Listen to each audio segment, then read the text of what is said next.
Blog Talk Radio.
Good evening and hello. How is everyone doing? Thank you so very much for joining me. You've got your Omega 7 live here on Blog Talks radio station on Oracle Divination Network. And I am calling on all those priests and priestly royal priests to come out and to be a part of the Oracle Divination Network. This network was built especially for those priestly men and women of the cloth and to discuss the topic of discussion of the frequencies of our elders.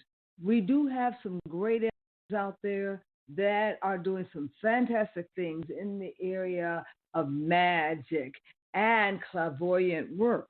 However, we need a network to build for those kinds of people to come out when they are needed.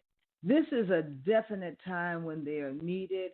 We are calling on the black vote today, and we're going to be talking about the black vote. Where is it? Where does it stand? What do we do in order to win this election? Do we hold our vote or do we place our vote? We're going to be talking about that today, and we want royal priestly men and women to come out. We do think that you can assist and aid us. Yes, you are the elders of the community, and we have not even called upon you yet to get your opinion about this race. And we will run this race this time. You should come and give our vote, close our door, and go back into our homes, and nothing ever gets done in the black community for us. And today we're going to talk about not just men and women of color, but we're going to talk specifically about the black vote.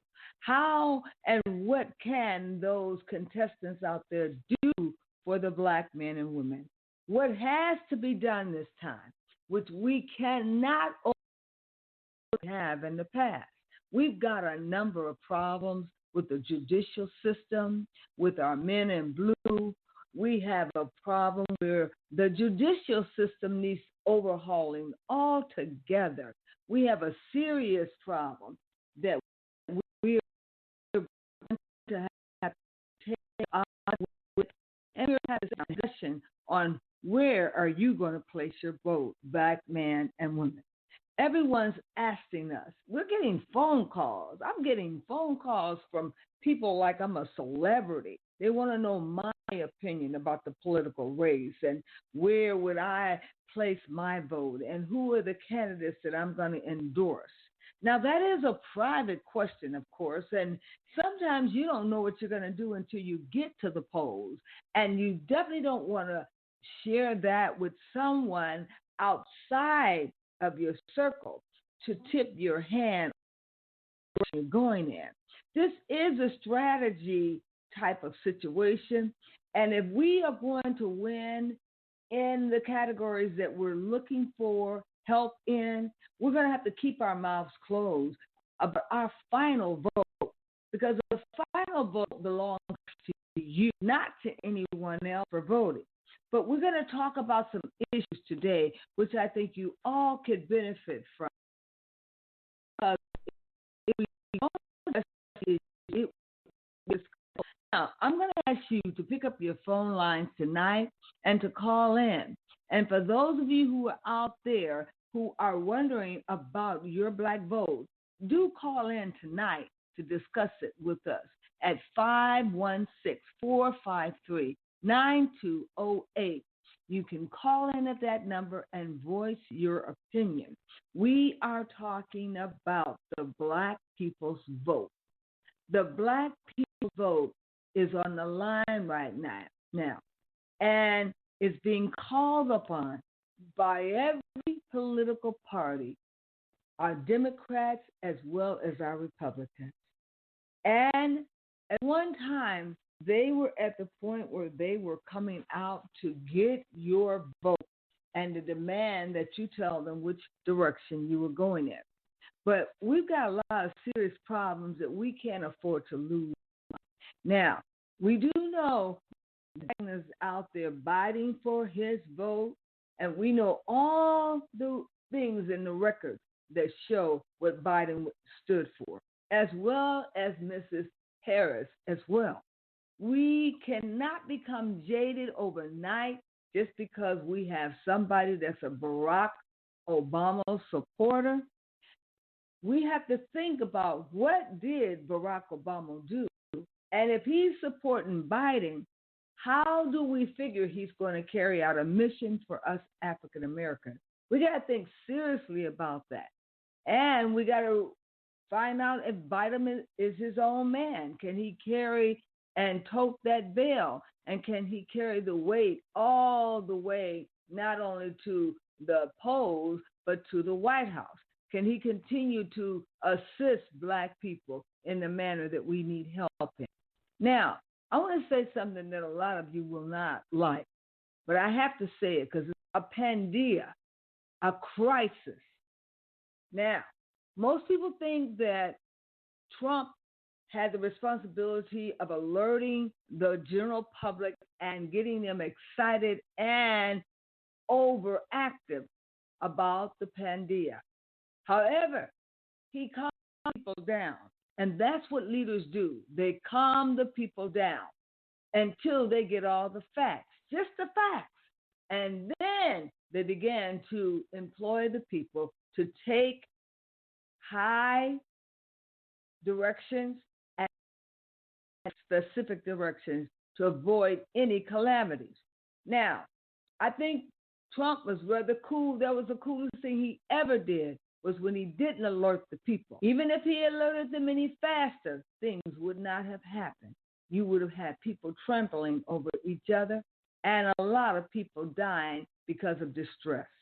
Now, as we look at our society and we look at the economic part of it, the financial part, during the time in office, the majority of the employment for black African Americans was a very, very low unemployment status. We never had it so good here in the state of Indiana, where people were working and they had flourishing companies and jobs were just slung all over the place, where they were looking for anyone to come in and take these jobs. There were so many jobs, so plentiful jobs here in the state of Indiana. I don't know if that's indicative to the other states. However, this particular state was flourishing with jobs and unemployment levels were low. Okay? Now, when an epidemic occurs and you have people out of work, you have people that are on the first line who have to go to work, other decisions have to be made. And sometimes you have to clean house. You have people on your agenda and your staff that don't concur with what you're saying and doing, and you have to get rid of some people, like it or not. I think Trump was not slow in eliminating the people in his cabinet that needed to be discharged because of being toxic. He was readily ready to make the move to relieve those people of their duties and bring those in that could work with him comfortably. No one seems to mention that, but they think he was a rebel because he got rid of a lot of people on his cabinetry. But a lot of those people should have long been gone. Now, let's speak the truth about this, and let's not just put Trump down because we want to carry him and create him as a racist. A number of things went down where they falsified Trump's statement and made believe that he was a racist, making us think that he spoke negatively of the black folk. Now, granted that he did put a proposal together to address the needs of black folk. Now, whether it is to our liking or not, that was an effort to address our needs.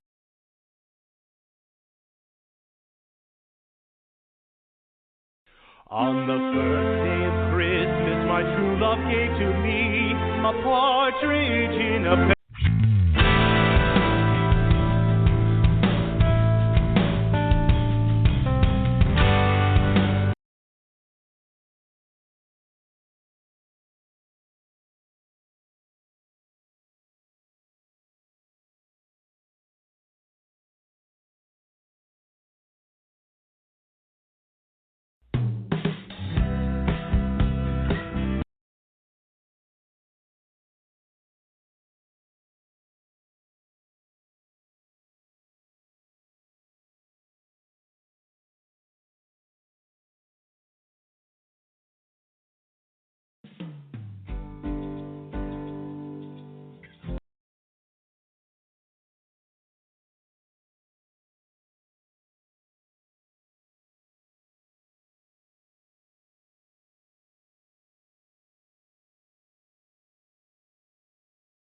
One, two, three, four, five, six, seven. Indigenous